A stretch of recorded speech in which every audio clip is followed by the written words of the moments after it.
Hotel आणि रेस्टॉरंटमधील gas साठा संपण्याची शक्यता आहे।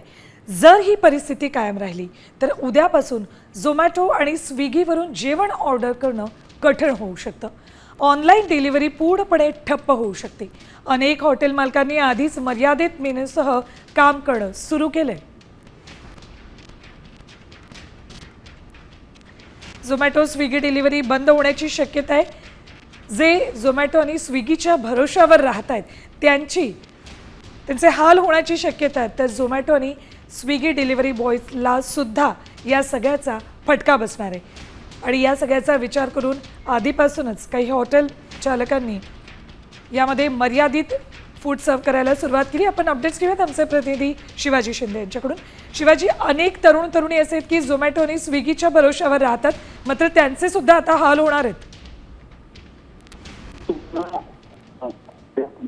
गॅस उत्पन्न झाला हॉटेलवरती संकट आलेलं आहे। मुंबई असू दे, बेंगलोर असू दे किंवा पुणे असू दे किंवा दिल्ली असू दे, अशा अनेक ठिकाणी 2 दिवस पुरेल इतकाच गॅस पुरवठा आहे। अशा परिस्थितीमध्ये हॉटेल बंद होण्याच्या मार्गावर, त्यामुळे हॉटेल स्विगी असू दे किंवा मग झोमॅटो सगळा हा पूर्ण बिझनेस हा हॉटेल इंडस्ट्रीवरती सुरू आहे।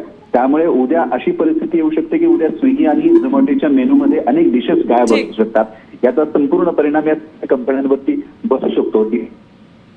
ठीक, शिवाजी, तुमचा आवाज आमच्यापर्यंत पोहोचत नाहीये। धन्यवाद संपूर्ण माहितीसाठी। तर झोमॅटो आणि स्विगी डिलिव्हरी बंद होण्याची शक्यता आहे, कारण सर्वच हॉटेल्स बंद होण्याची सध्या परिस्थिती निर्माण झाली आहे।